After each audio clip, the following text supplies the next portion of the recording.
Get out of this lobby right now. People like you don't belong here. The words exploded across the polished marble floor of the Empire Tower Hotel, slicing through the quiet hum of the luxurious space. Before we dive in, comment where you're watching from, subscribe, hit like if you believe in dignity and justice, because this story will leave you speechless. It was late afternoon in downtown Chicago when Jamal Hayes walked into the Empire Tower Hotel, one of the flagship properties owned by Hayes Hospitality Group, the company he built from nothing into a national empire of 72 hotels across the United States. Today, he wasn't arriving as the CEO. No entourage, no suit, no announcement, just a gray polo shirt, dark jeans, and worn sneakers at 42 years old. Jamal wanted to see how his guests, especially those who looked like him, were treated when no one knew who they really were. The lobby glimmered with polished granite floors, crystal chandeliers, and soft golden lighting bouncing off the walls. Behind the sleek front desk stood Victor Lang, the 50-year-old hotel manager, a man who carried authority like a weapon. Beside him, Sarah Klein, 32, a front desk associate with a forced smile, and Raj Patel, 28, arms crossed tightly, scanning guests like a security guard rather than a welcoming face. The moment Jamal approached the desk, their eyes narrowed, as though he had walked into forbidden territory. "I have a reservation," Jamal said calmly, setting his ID and black titanium credit card on the counter. "Penthouse suite. Name's Hayes." Victor barely glanced at the card, then at Jamal, his cold stare filled with skepticism. "The penthouse?" he asked, his voice dripping with disbelief. "That's a top-tier room. You sure you're in the right hotel?"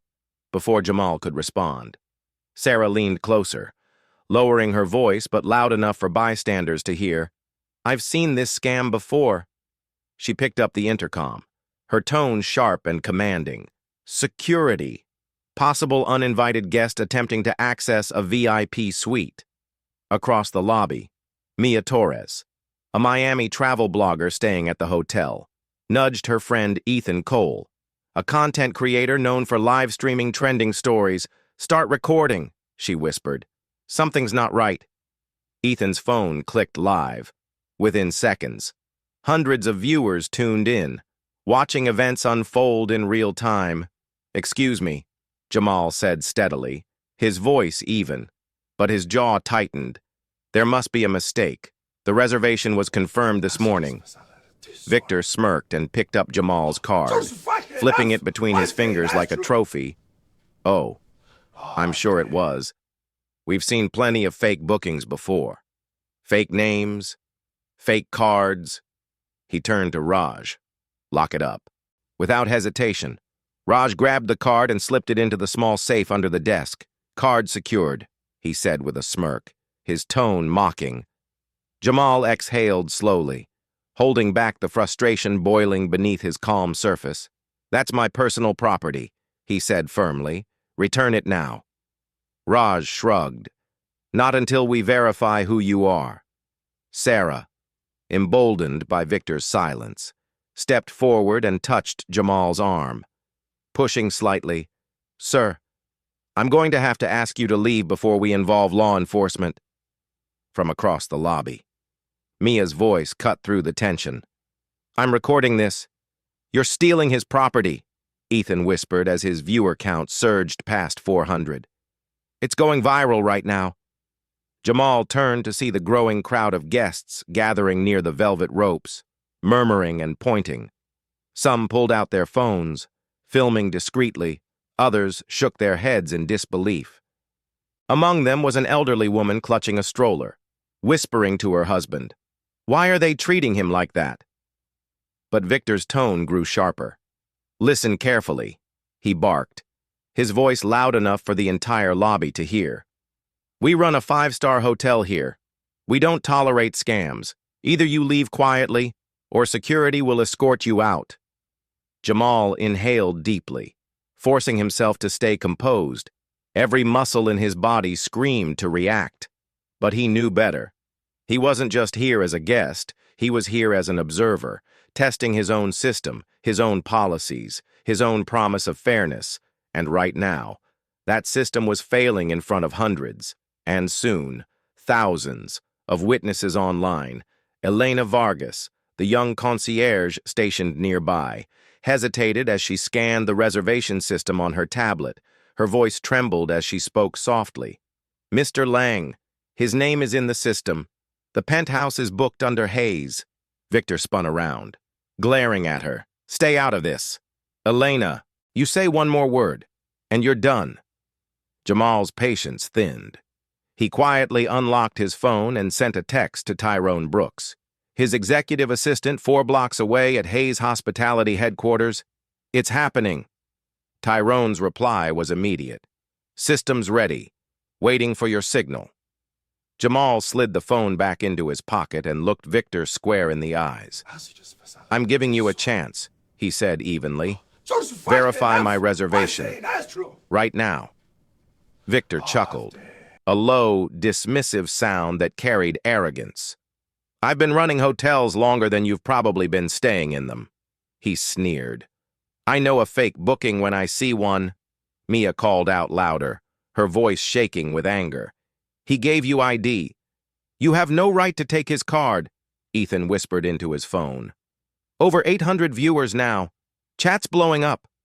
A younger guest in a navy blazer stepped forward from the crowd, his voice firm. "Sir, I saw his name pop up on the booking board behind the desk. He's not lying." Raj rolled his eyes and muttered, "Probably hacked it." Sarah folded her arms and added, "Look, it's simple. People like this try to sneak in. We stop them. We're protecting the hotel." Jamal turned slowly, his calm voice carrying weight. "People like me? Careful with your words." Sarah froze for a moment but didn't apologize. Victor leaned over the counter, his tone escalating. "I've canceled your reservation. Pack up and go." The air in the lobby thickened with tension. Guests murmured louder, phones tilted higher. Ethan's viewer count hit over 1,200. Jamal paused, his hand resting gently on the counter. A flash of memory crossed his mind. The night his father came home defeated, fired from his job at a hotel for looking untrustworthy. That wound, buried deep for decades, suddenly burned fresh. And that was the moment Jamal knew. This was bigger than him.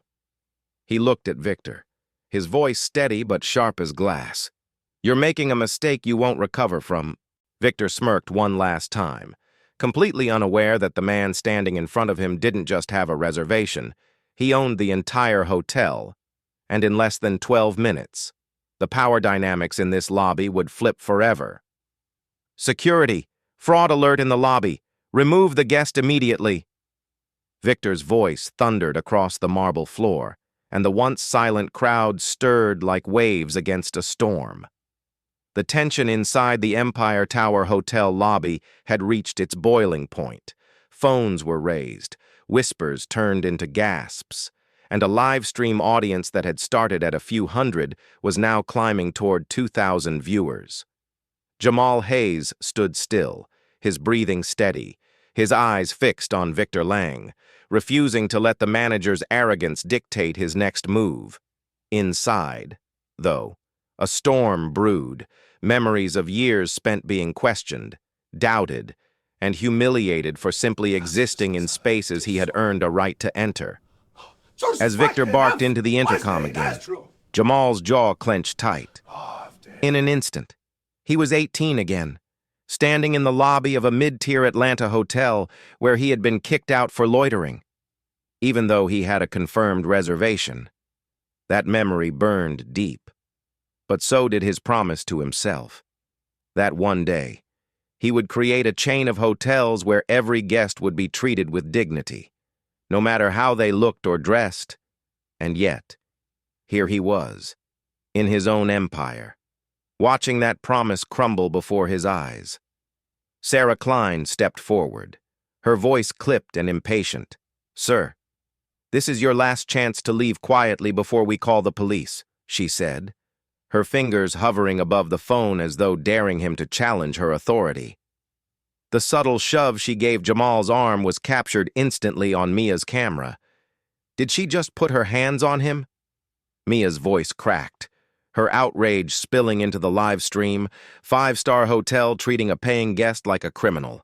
"This is insane," Ethan whispered into his mic as his chat exploded. "Over 2,700 viewers now. Hashtag Empire Tower scandal is trending."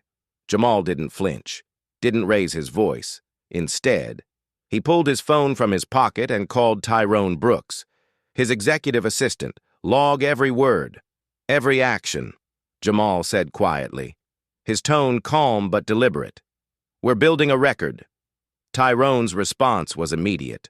"Already recording. Want me to loop in Rebecca from HR?" Jamal's eyes stayed locked on Victor.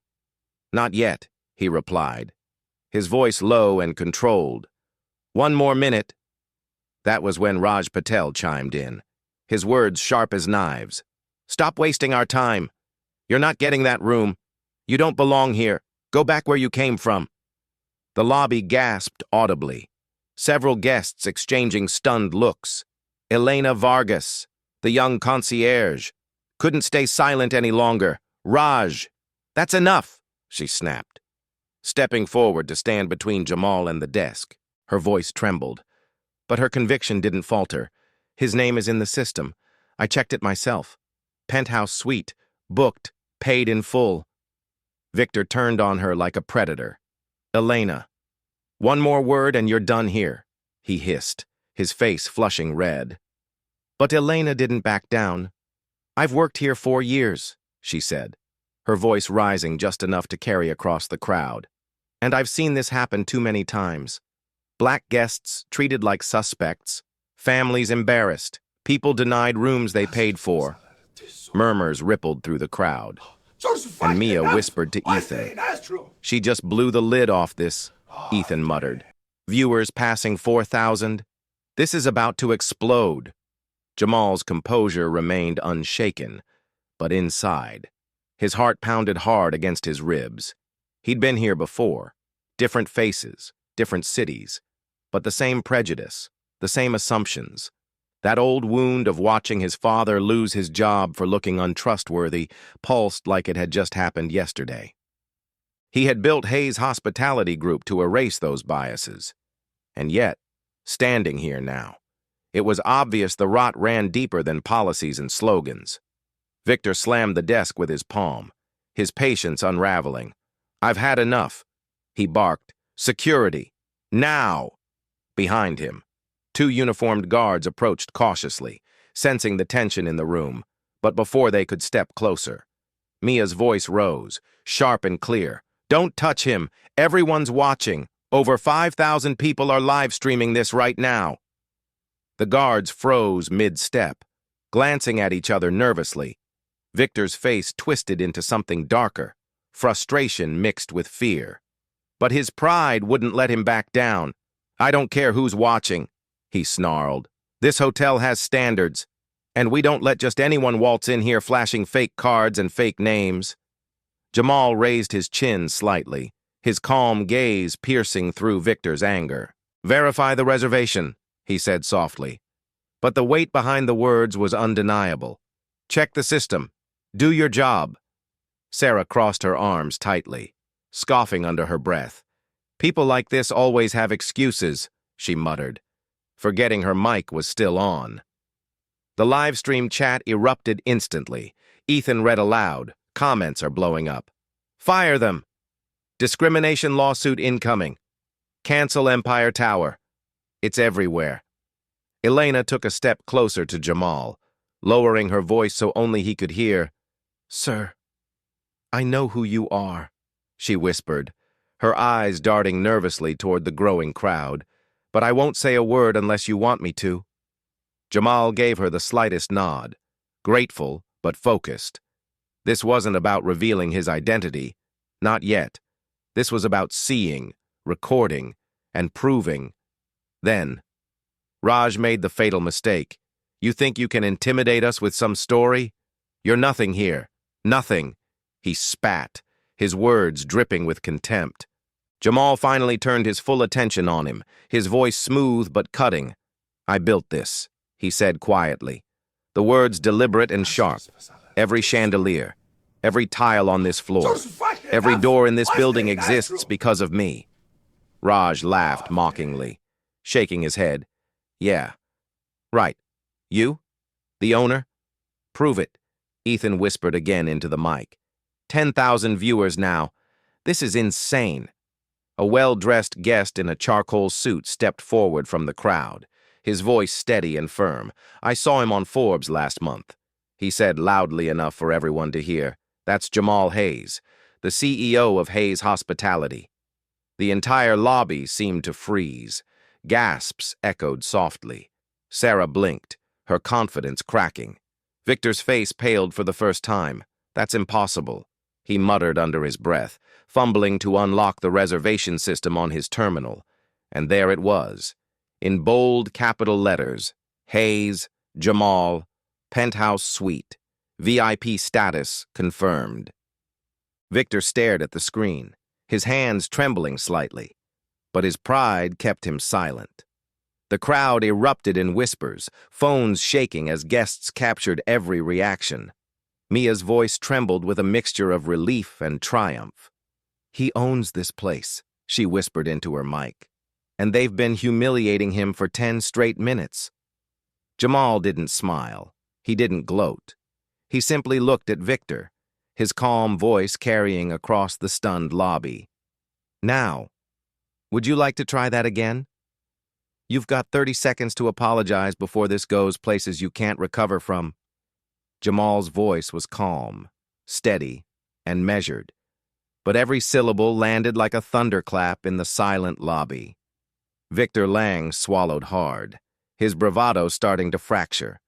Yet his pride refused to back down. "You think you can intimidate me? I don't care who you are," Victor shot back, his voice cracking slightly. "This hotel has standards, and you're not above them." Jamal's gaze locked on him, sharp and unyielding, as hundreds of guests stood frozen, their phones raised like reporters documenting history. Mia whispered into her mic, her live stream now passing 15,000 viewers. "This is unreal." He's still pushing back, even after seeing Jamal's name in the system. Ethan read the chat quietly, his voice trembling with excitement. Comments are exploding. Hashtag Empire Tower Meltdown just hit trending #1. Jamal took a slow breath, sliding his hand into his pocket and tapping his phone. "Tyrone," he said softly when the call connected. "It's time. Lock the system." Across the street, inside Hayes Hospitality Group's headquarters, Tyrone Brooks was already seated at his workstation, multiple screens glowing with the company's live property dashboard. "Understood." "Boss," Tyrone replied, his fingers flying over the keyboard, engaging executive override for Empire Tower. "All staff accounts connected to front desk operations will lock in. 3, 2, 1. Back in the lobby, Raj Patel glanced at his terminal and froze as the screen suddenly dimmed. A red banner stretched across the display. "Access revoked. Contact corporate admin." "What the—" Raj stammered, jabbing at the keys. "I can't log in. The whole system's locked." Sarah frowned and tried hers, only to see the same error. "Victor." "Mine's not working either," she said, her voice laced with panic. Guests nearby leaned in, phones capturing every reaction, the live stream chat exploding in real time. "What's happening?" one whispered. "He's doing something," another replied softly. "And they're about to regret everything." Jamal turned slightly, addressing Tyrone again over the phone. "Patch me through to Rebecca Thompson," he instructed.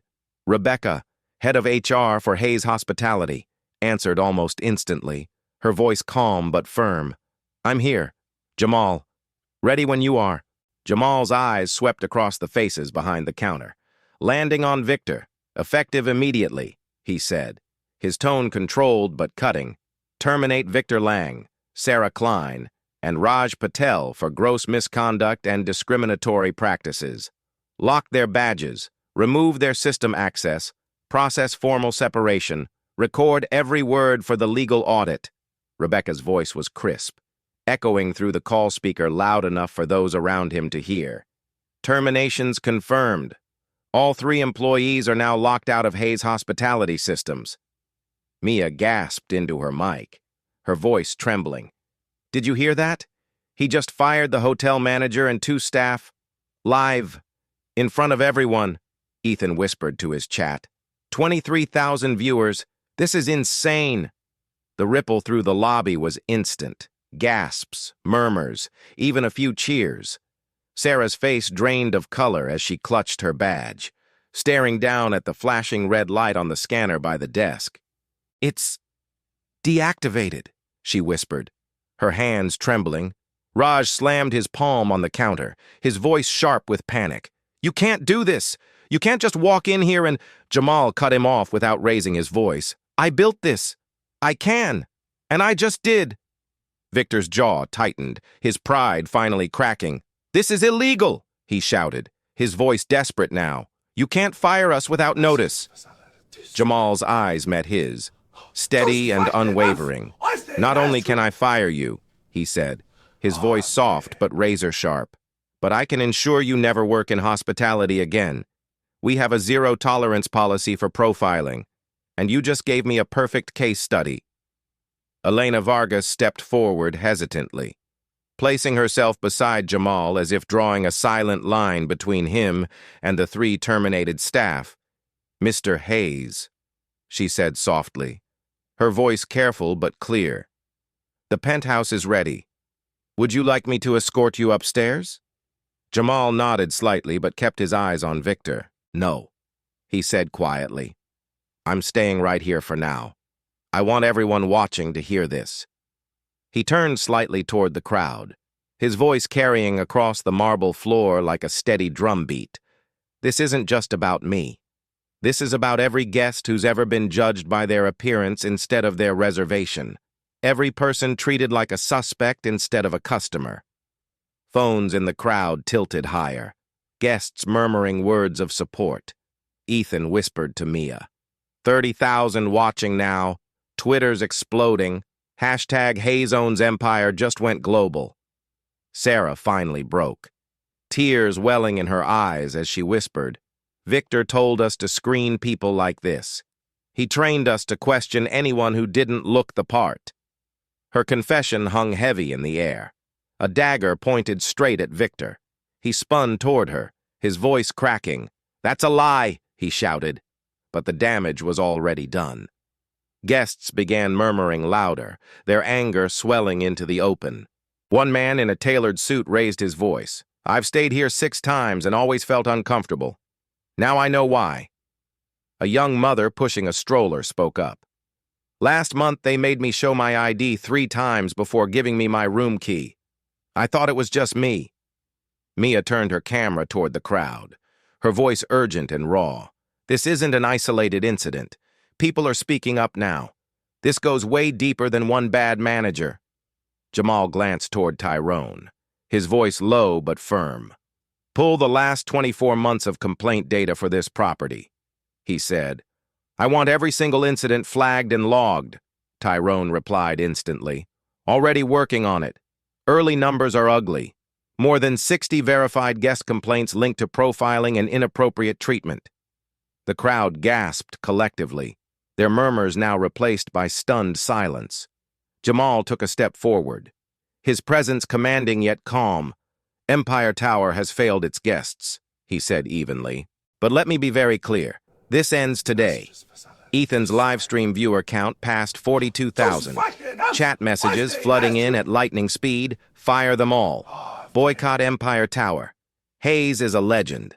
Raj, visibly shaking now, tried one last desperate plea. Please, Mr. Hayes, I have a family, he said softly, his earlier arrogance gone. Jamal looked at him, his expression unreadable. Then you should have thought about that before humiliating mine, he said, his voice cool but cutting. Every guest is family here. Or at least, they're supposed to be. Sarah wiped at her eyes, whispering again. I just followed orders. Jamal's tone softened slightly. But only for a moment. Following bad orders doesn't make you innocent, he said gently. But it does make you accountable. Victor turned his glare toward Jamal, but his voice faltered as he tried to speak. You set us up, he accused weakly.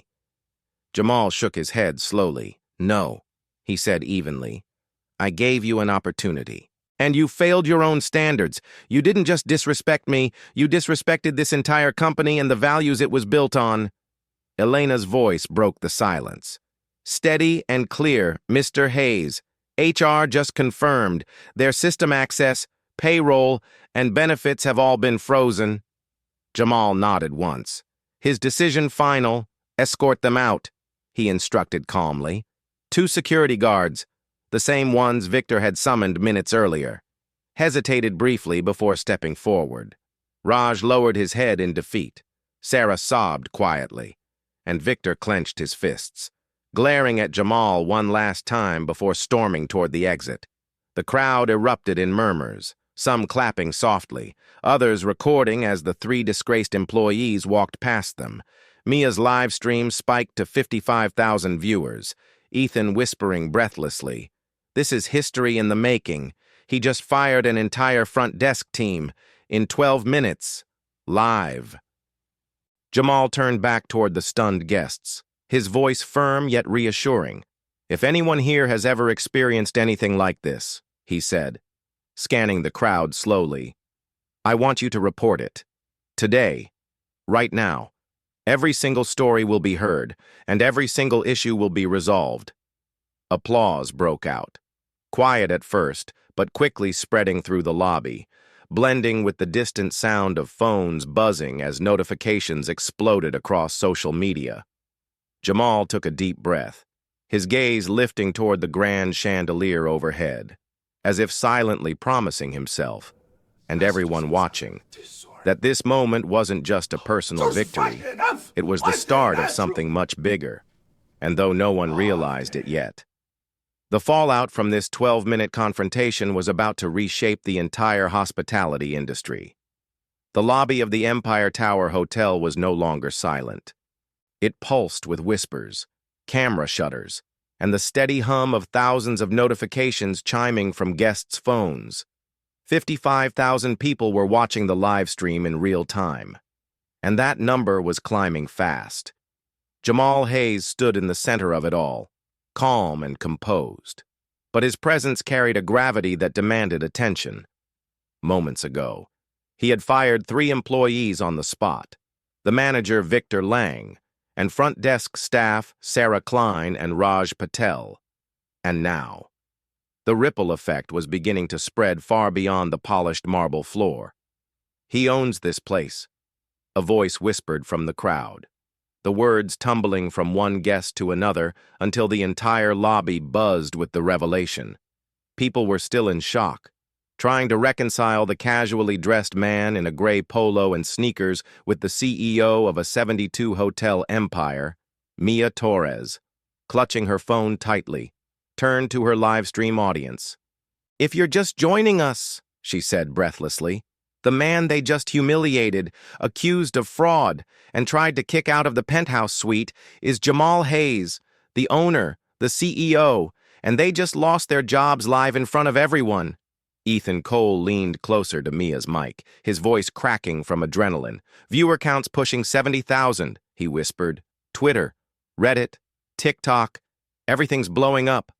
Jamal scanned the faces in front of him, seeing a mix of guilt, disbelief, and quiet validation. Guests who had been silent minutes earlier were now speaking up, their voices overlapping as stories spilled out. A middle-aged man in a navy blazer raised his hand slightly, as if asking permission to speak. "Mr. Hayes," he began cautiously. "I've stayed here 6 times in the past 2 years. I always felt like I was treated differently.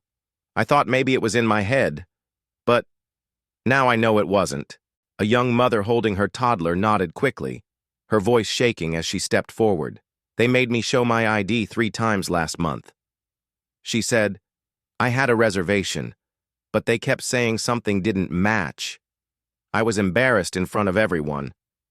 I didn't complain because, well, I didn't think anyone would care. Jamal's jaw tightened slightly, his chest rising with a slow breath as he absorbed each story. This wasn't just about him anymore. This was about something systemic, something broken. Elena Vargas, the concierge who had risked her job by defending him earlier, stepped closer and spoke softly but firmly. "Mr. Hayes, I've been working here 4 years," she said, her voice trembling as she fought to stay composed. "I've seen this happen again and again. Guests who don't fit the profile get questioned, denied upgrades, treated like they don't belong. I spoke up before, but Victor shut me down every time." Jamal turned to her, his expression softening for the first time that afternoon. "You stood up when it mattered," he said quietly, so that only she could hear, and that's not going to be forgotten. Then, louder, so the entire lobby could hear, effective immediately. "Elena Vargas is promoted to guest services manager of this property." Gasps echoed through the crowd, followed by a ripple of applause. Elena blinked rapidly, her hand covering her mouth in shock, tears welling as she nodded silently in gratitude. Mia captured the moment on livestream, whispering into her mic. "Did you see that? He just promoted her on the spot," Ethan murmured back. 85,000 viewers, chats exploding with heart emojis. Jamal turned back to the guests, his voice steady and deliberate, projecting without needing to shout. "I built Hayes Hospitality Group on one promise," he said, scanning the crowd slowly, letting his words breathe.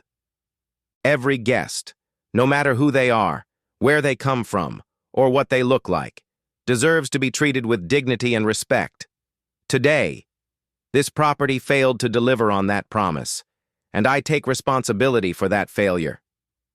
The murmurs quieted, phones lowered slightly, and the entire lobby seemed to lean closer, hanging on his every word. "I want every guest who has ever felt disrespected here," Jamal continued, "to come forward. Tell your story. We will review every complaint, every incident, and make it right. If you were overcharged, we'll fix it. If you were denied service, we'll make it right. Starting today, this hotel, and every hotel under my name, answers to you." A wave of applause erupted, stronger this time, filling the vast lobby with a sense of shared vindication. Mia whispered quickly into her phone. "We just crossed 100,000 live viewers. It's on every trending page.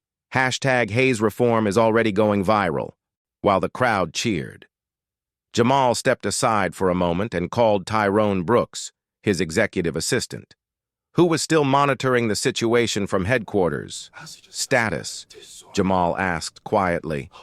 Tyrone's voice came crisp over the line. "Local news outlets are picking this up. Social media mentions just passed 1 million, and we've already logged over 45 complaints tied directly to Empire Tower in the last 12 months. Most citing profiling or appearance mismatches." Jamal closed his eyes briefly, letting the weight of that number settle in. "Send me the full report," he said, "and prepare to launch an internal review for all 72 properties." Tyrone hesitated. "Do you want me to keep this private for now, or go public?" Jamal's gaze swept across the crowd, his decision clear. "Public," he said firmly. "Transparency first. No more quiet fixes," as he ended the call. Another voice rose from the guests, an older gentleman in a charcoal gray suit, his hands trembling slightly as he spoke. "I used to stay at your hotels because I believed they were different," he said softly. "But I stopped after being denied an ADA-accessible room last year because the front desk insisted I didn't look disabled enough." His voice cracked on the last words, and the lobby fell silent. Jamal stepped closer, resting a steady hand on the man's shoulder. "That should never have happened," he said gently, "and I promise you, it never will again." More voices joined in, each recounting moments of humiliation, disrespect, and silent frustration for years. Guests had suffered quietly, believing their complaints would vanish into the void. But now, with cameras rolling and the world watching, their stories could no longer be ignored. Rebecca Thompson, head of HR, joined the call on speakerphone, her voice carrying clearly across the lobby. "Jamal," she said, "we're getting calls from other properties already. Guests from Boston, Dallas, Miami. Similar complaints, same patterns." Jamal's face hardened, his expression shifting from disappointment to resolve. "Then this isn't an Empire Tower problem," he said, his voice low but full of conviction. "This is a Hayes hospitality problem, and I won't allow it to continue." The weight of his words settled heavily in the room. Guests exchanged looks, some recording every second, others simply standing silently, absorbing the gravity of what was unfolding. Mia wiped her eyes as she turned her phone toward herself for a moment, speaking directly to her audience. "You guys, we're watching history happen right now. This isn't just about one hotel. This is about change." Ethan leaned in, reading the comments pouring in, trending worldwide. 125,000 live viewers. Everyone's calling this the Hayes Hotel Revolution. Jamal turned back toward the crowd one final time, his voice steady, calm, and full of quiet authority. "From this moment forward," he said, "Hayes Hospitality will be conducting a company-wide audit. Every employee, every policy, every complaint. If you've been mistreated, we will know about it, and we will fix it." A hush fell over the lobby as his words sank in, followed by a roar of applause so loud it rattled the crystal chandeliers above. Jamal didn't smile, but his shoulders eased slightly, the weight of years of silent frustration finally beginning to lift. Yet deep down, he knew this was only the beginning. Empire Tower had fallen, but what he uncovered next would shake the entire company and the entire industry to its core. The Empire Tower hotel lobby still buzzed with energy, phones flashing, cameras rolling, voices murmuring. But Jamal Hayes's focus had shifted entirely. The local humiliation had been addressed. Victor Lang, Sarah Klein, and Raj Patel were gone. But something about Sarah's tearful confession still echoed in his mind. "Victor told us to screen people like this." That phrase stuck like a thorn, scratching at something deeper. Jamal stepped aside from the crowd, pulling out his phone and calling Tyrone Brooks at headquarters. "Pull every internal communication from Victor's team for the last 2 years," he said firmly. "Emails, memos, training documents, everything." Tyrone was already ahead of him. "I'm on it, boss, and—" His voice hesitated for a beat before hardening. "You need to see this." A soft click, a brief pause, and then Tyrone continued.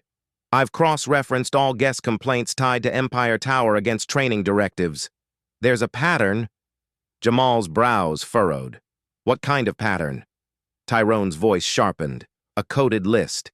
Instructions to flag high-risk guests. The language is subtle, but we've seen it before.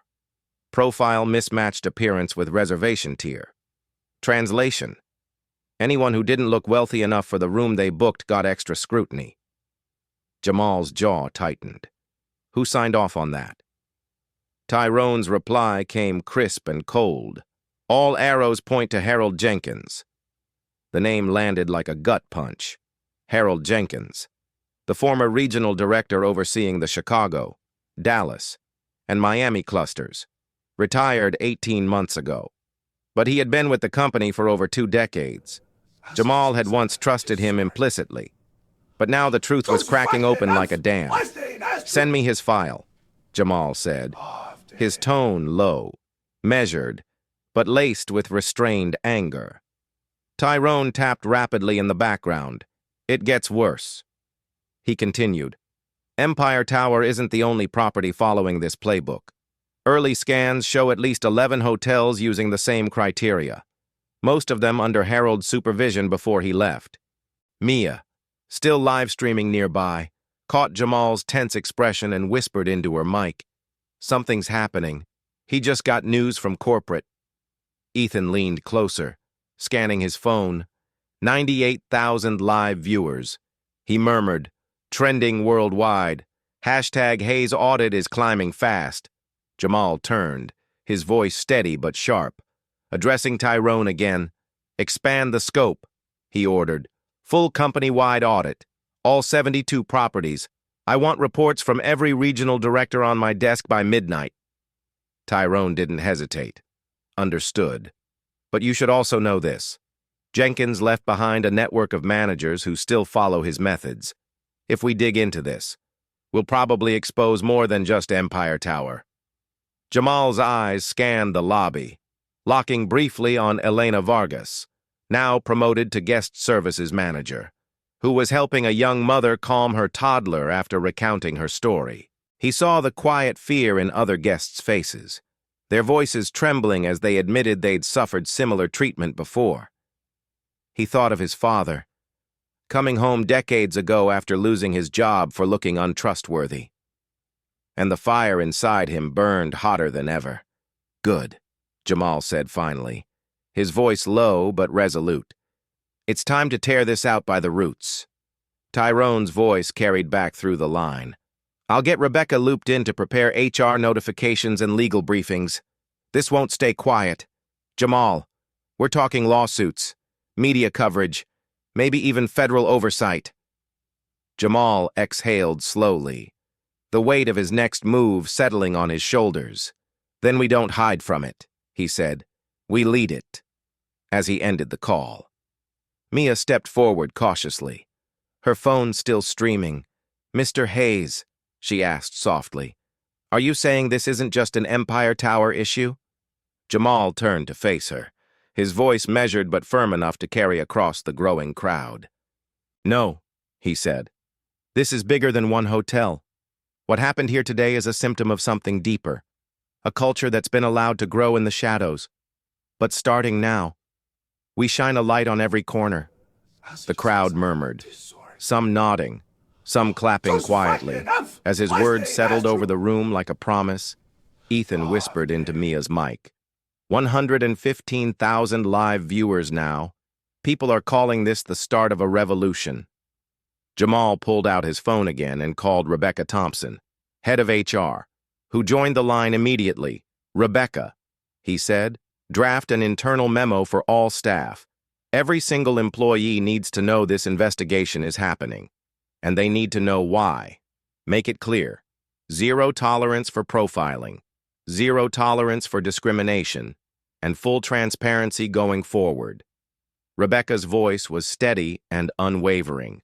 Consider it done. And Jamal, be ready for blowback. Some of the old guard won't go quietly. Jamal's lips pressed into a thin line. Then we replace them. He said simply, this company isn't theirs.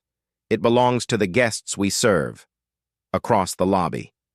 A few guests overheard the call and broke into soft applause, some shouting, thank you, while others simply nodded with relief.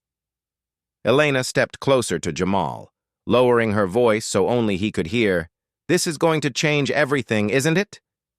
Jamal glanced at her, his eyes steady but full of quiet determination. Not just for this hotel, he said, but for every hotel we run, for every guest who ever walked into one of our lobbies and felt unwelcome. That ends today. At that moment, Ethan's live stream crossed 130,000 viewers, the chat exploding with messages of support, gratitude, and fury at the revelations. Journalists began calling Mia's phone. Local news crews arrived outside the hotel, and hashtags like hashtag Hayes Forward, hashtag Empire Tower Scandal, and hashtag Hospitality Reform all trended simultaneously. Tyrone texted Jamal updates in real time. We've got statements drafted for the press, but CNN, CNBC, and the Wall Street Journal are already calling. Jamal typed back quickly. We'll hold a press conference tomorrow morning. Stream it live on every platform. Then, almost as an afterthought, he added, get a security sweep done on all Jenkins-era policies. Within minutes, his inbox flooded with initial findings. copies of Harold Jenkins' directives instructing staff to verify appearance alignment with booking tiers, coded emails hinting at high-risk profiles, and internal chat threads from managers mocking guests who looked out of place. Jamal's chest tightened as he scrolled through them. Each message another reminder of how far the rot had spread under his watch. But instead of anger, what settled in him was resolve. He turned back toward the crowd, lifting his voice so everyone could hear, his words carrying not just authority, but vision. "I can't change the past," he said steadily, "but I can promise you this. Hayes Hospitality will lead the industry in equity and inclusion. We will create standards no other hotel chain has dared to set, and we will enforce them relentlessly, not for PR, not for profit, but because this is what hospitality is supposed to mean." The room fell silent. Every face turned toward him, every phone pointed in his direction. Capturing history as it unfolded, Ethan whispered softly, 150,000 viewers, and climbing fast. Jamal paused, scanning the crowd, locking eyes with guest after guest, letting the weight of his words settle. "I want everyone watching this," he said, his tone deep and deliberate, "to know this isn't just an investigation. This is a promise. If you've been mistreated at any of our properties, we want to hear your story. Call us, email us, message us, and we will make it right." The lobby erupted in applause, louder than before, echoing through the grand hall like a wave crashing against stone. In that moment, Jamal knew the next phase wouldn't be easy. The audits, the lawsuits, the corporate infighting, but none of it mattered. Change had already begun. And once the truth about Harold Jenkins's hidden network came to light, the entire hospitality industry would never be the same again. 6 months later, the Empire Tower Hotel lobby looked unrecognizable. The same polished marble floors reflected the same crystal chandeliers, but the energy inside had transformed. What was once a symbol of silent humiliation now stood as the epicenter of a movement reshaping an entire industry. Above the front desk, mounted where every guest could see it, hung a sleek silver plaque engraved with Jamal Hayes's promise, "This space belongs to all guests." It was more than words. It was a manifesto, backed by action that had rattled the hospitality world. In the 6 months since the confrontation, Jamal had spearheaded the most aggressive reforms in the company's 50-year history. What began as a single incident caught on livestream had evolved into the Hayes Forward Initiative, a multi-million-dollar program aimed at dismantling systemic bias across all 72 hotels. Every single employee, from front desk clerks to regional directors, underwent mandatory anti-bias and equity training. HR policies were rewritten from the ground up. Complaint hotlines were centralized, with real-time reporting dashboards accessible directly to Jamal's office. Anonymous guest feedback kiosks were installed in every property lobby, linked to the company's internal audit system. And for the first time in the hospitality industry, Hayes Hospitality deployed AI-powered bias detection software, monitoring booking patterns, guest interactions, and staff conduct. A controversial but groundbreaking step designed to ensure fairness and accountability at scale. But reform came with resistance. Not everyone welcomed the changes. Dozens of longtime managers loyal to Harold Jenkins pushed back, accusing Jamal of tearing down company traditions. Several filed wrongful termination lawsuits, claiming they were scapegoats. Others went to the press anonymously, trying to paint Jamal as vindictive and reckless. The backlash hit headlines on every major outlet. "Hayes Hospitality faces corporate uprising," screamed one CNBC headline, while the Wall Street Journal framed it as a battle for the soul of hospitality. But public opinion told a different story. Social media exploded with hashtags like #HayesForward, #HospitalityReform, and #GuestsFirst, dominating timelines across TikTok, Reddit, and X. Millions watched clips from Mia Torres's original livestream, now sitting at over 1 million views and archived as a case study in corporate accountability. Jamal's decisive actions became the subject of business school discussions, legal panels, and even late-night talk shows. Meanwhile, Elena Vargas, the concierge who had stood up for Jamal in that tense moment, had risen quickly through the ranks. She now served as the National Guest Experience Advisor, overseeing quality standards across all properties, at a company summit. She told her story to thunderous applause, describing how Jamal's reforms had given her not just a promotion, but a purpose. Mia Torres and Ethan Cole, whose live stream ignited the firestorm, became unlikely advocates for equity and hospitality. Jamal invited them to partner with Hayes Forward as external auditors, using their platforms to crowdsource guest experiences and highlight hidden patterns of bias. Together, they built an open-access transparency portal, where travelers could track complaint resolutions and rate their experiences across Hayes properties. "We wanted the power back in the hands of the guests," Mia said during a CNN interview. "Now, no one walks into a Hayes hotel wondering if they belong." But while Jamal celebrated progress, the audit Tyrone Brooks had initiated months earlier unearthed unsettling truths. Harold Jenkins's network was deeper than expected. Nearly 23 properties had followed his appearance alignment policy, and over 1,200 documented complaints across 3 years revealed systemic profiling patterns. The revelations forced Jamal to issue a public apology on live television, standing before a wall of cameras and microphones, his voice steady. He spoke directly to the millions watching. "I failed to see what was happening under my leadership." That ends today. Hayes hospitality belongs to every guest who walks through our doors, and I will not stop until that promise is real. The statement went viral instantly, viewed over 8 million times within 48 hours. Shareholders worried the company would crumble under the mounting lawsuits. But something unexpected happened. Bookings increased. Surveys showed 92% of former guests trusted Hayes hospitality more after the reforms than before. Consumer confidence soared as Jamal's transparency won over skeptical travelers. Still, not everyone forgave easily. Civil rights attorneys filed class action lawsuits against Empire Tower and other properties, demanding reparations for years of discriminatory treatment. Jamal instructed Rebecca Thompson, head of HR, to settle claims swiftly, prioritizing resolution over litigation.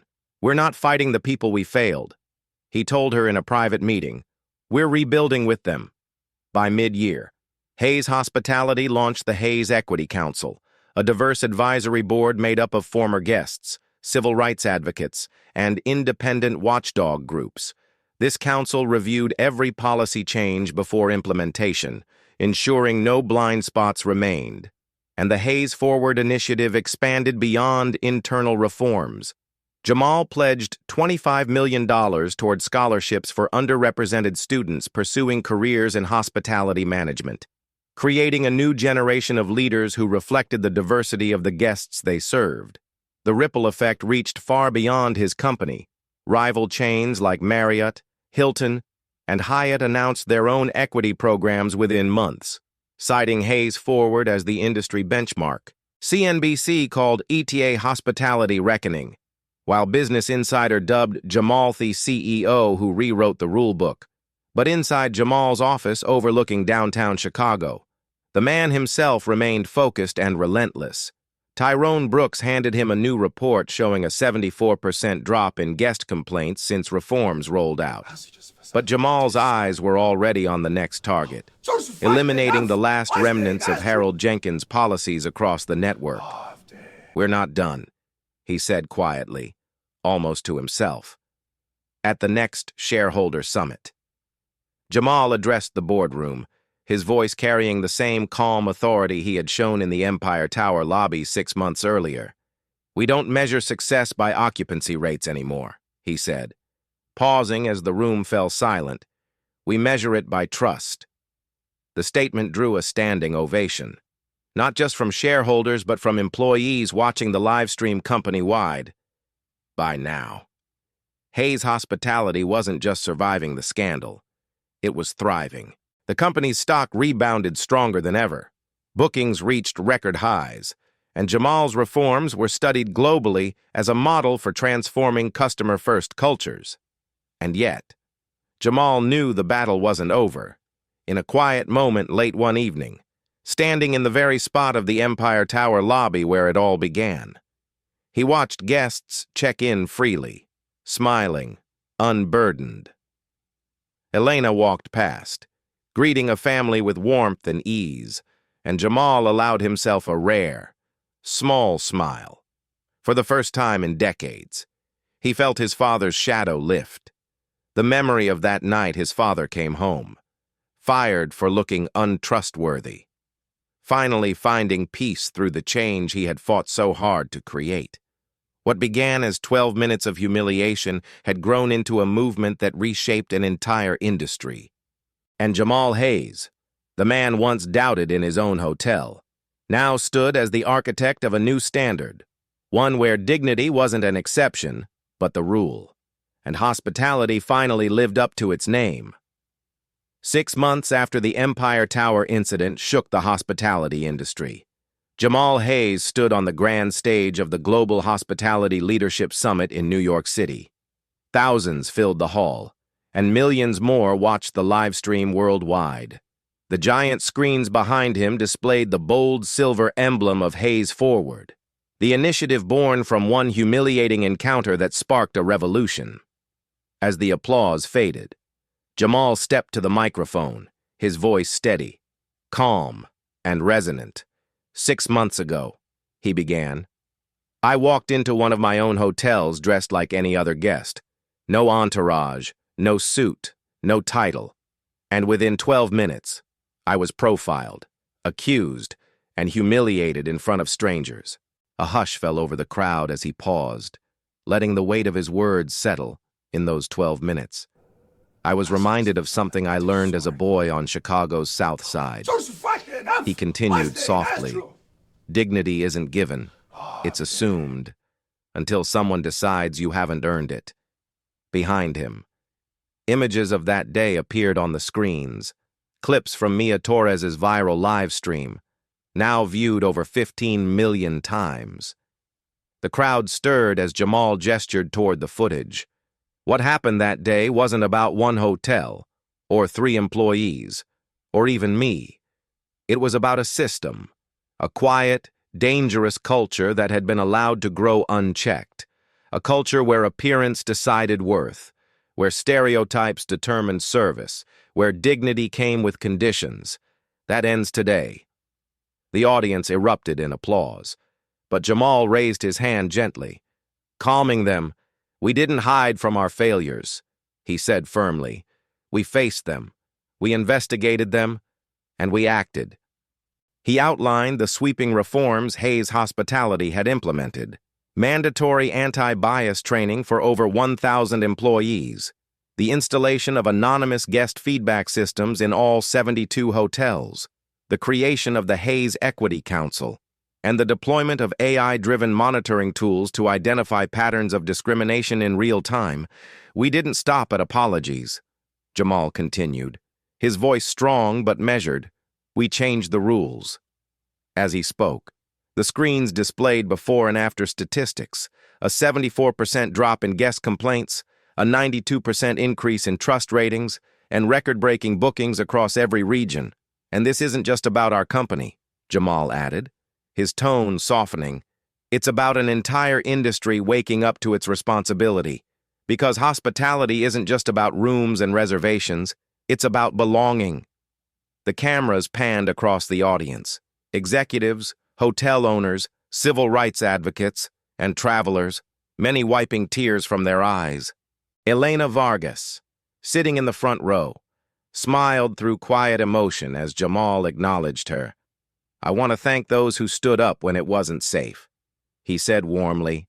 People like Elena, who spoke truth to power in that lobby, risking her career to defend a guest she barely knew. People like Mia Torres and Ethan Cole, who refused to stay silent and used their voices to shine a light on what the world needed to see.